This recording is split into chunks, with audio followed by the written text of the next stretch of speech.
So we're going to have a go at talking through some questions. This one here is question number 5 on the topic test. So I'll just show you what I've done to start with. So for the expected values, I've done some multiplications here and here. I've added them up, I've got 3.5. In between, I've done my x squareds, so 0, 9, and 36, and then I've done those in orange. Okay, so I've multiplied 9 by 2/3 and 36 by 1/4. I've just ignored the zeros because it's 0, and you multiply and add. So my first two things then are 3.5 and 2.75. I believe those are exact answers. So let me go through with the other bit with you, and I haven't sort of looked ahead, so I'll try and be kind of as organic as possible on this with you. So a biased coin has one face labelled 2 and the other's 5. So for Y, the things that can happen are 2 and 5, right? This statement here is telling you that the probability of the 5 is P, so straight away we can call the other one 1 minus P. So what I'd be doing now is I'd be saying, this is Y, isn't it? So for Y, you can get a 2 or a 5. And the probability that Y is equal to that particular outcome is, for the 5, it's called P. And then this is 1 minus P. So what we've actually used here is we've used that fact that it adds all up to 1. So we've used that already. We just would almost do it without thinking, right? The expected value of Y, well, that's useful. We haven't done anything with that yet, because that's telling me that if I multiply these and I add it up, that I should get that value that's given, right? So I'm going to do 2 times 1 minus P, and then I'm going to add 5P, and that should be equal to 3. So 2P plus the 2P plus, let's start again. So 2 minus the 2P plus the 5P should be equal to the 3. Okay, and if you solve this one here, apparently we get P is 1/3. Okay, so now what we would do is we would go here and just rewrite that in. Okay, so let's go back to the question. Form a linear equation. Well, yeah, that was linear. Write down the probability distribution. Yes, so we've done those without really thinking about them. Okay, Sam plays a game with the spinner. So the spinner is up here. And the coin. So this is the coin. Each is spun once, and Sam calculates his score. And S. So S is a new thing, so we need to carefully think about how S works. If X is 0, then S is Y squared. If X is not 0, then S is XY. Okay, so it's not necessarily, it just says calculates his score. So to start with, what I might do, just while I get a handle of what's going on, is I might even do a tree diagram, as I said to you earlier, but I think let's go down the different pathways. So if X is 0,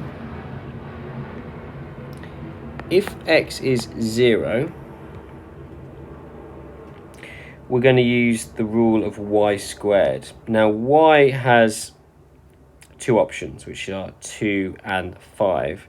So we're going to do Y is, if it was 2, it would be, well, yeah, we can just do this. I think this is fine. So how about something like this? Happy with that? So I'm just trying to sort of line everything up, yeah? So am I happy with that statement? So if X is 0, S is Y squared. If X is not equal to 0, so that would be like a 3, for example, wouldn't it? So 3 and 6 were those possibilities. So if it's a 3 and a 6, what's the rule? We do X, Y. Well, we multiply them together. So there's 2 possibilities in each of those, isn't there? So I might even want to kind of like divide this up more, because I need to consider each case. So y can be 2 and y can be 5. So this is really, it's basically like a tree diagram I'm doing in table. That's what's happening here. And it said the rule is xy. So s is 6, isn't it? This is a 15. This is a 12. And this is a 30. So if I want to kind of start doing a neat version now, the different things that can happen for s, if I put them in order, are 4, 6, 12, 15, 25, and 30. Okay? And above, we've got where they come from. Yeah? So, if we're doing one thing and then another, there's the idea of independent events here. So, let's do an example. So, what is x being equal to 0? Well, that is the probability that went with it earlier. So that was a 12th. So this is going to be a 12th. And then y being 2 is 2/3. So actually, that's what I need to do, all right? So I need to do some multiplications like that. So that should give me 2/36, which is correct. That's the correct answer. I've just checked the mark scheme.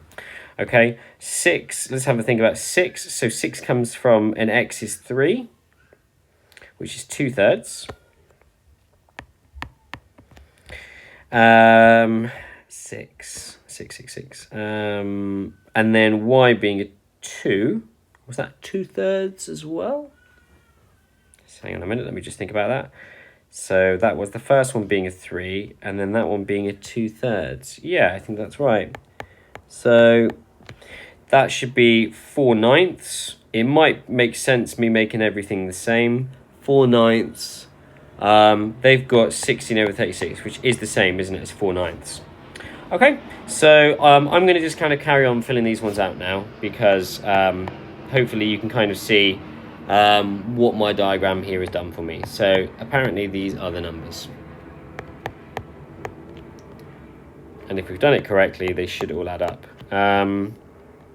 Is there any reason I wouldn't know any of those? I don't think so. I think I know all of them from what's there earlier. So it said, what's the probability? Oh, show that the probability of 30. Well, if I look at my diagram, my 30 is, you know, this would be enough, okay? So the probability that x was equal to 6 times the probability that y was equal to 5, which was just a quarter times a third. That's it.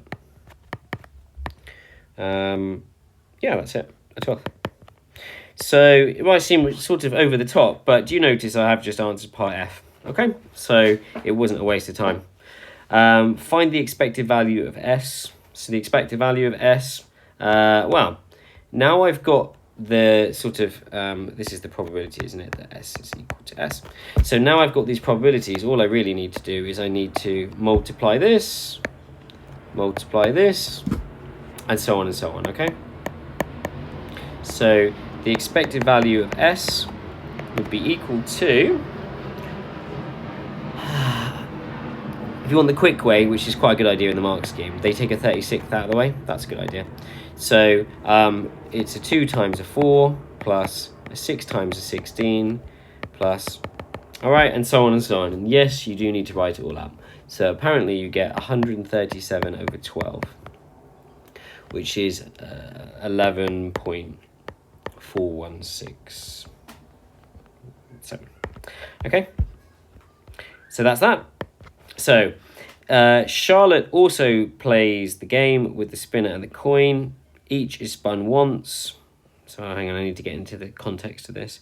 So Charlotte also plays the game with the spinner and the coin. Each is spun once, and Charlotte ignores the score on the coin and just uses x squared. So what's going on here? So she ignores the score on the coin. So she doesn't care about y. So she just does x squared, okay? She just does x squared. And we know what the expected value of x squared is, don't we? Didn't we do it up here? So the expected value of x squared. So Charlotte has an expected...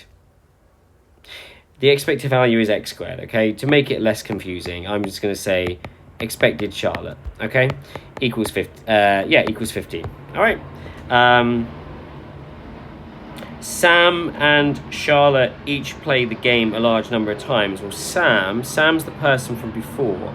So Sam is the expected value of S, which was 11.4. So Sam is the 11.4 person. Charlotte expects a value of 15. So state giving a reason. They play it a large number of times. Well, that's just saying that over time we expect it to get closer to the expected value. So who would achieve the highest score? Well, it's Charlotte, isn't it? You expect her to get more. You expect the score to be higher. So you just say something like 15 is bigger than 11.4. So Charlotte. Okay. Anyway, that's that first question there. It is a tricky one. You do need to go through and sort of map the possibilities out. Although I've done it in a slightly different way, hopefully you can see that sort of using that table there, I think, was pretty helpful for it. So there we go. That's question 5.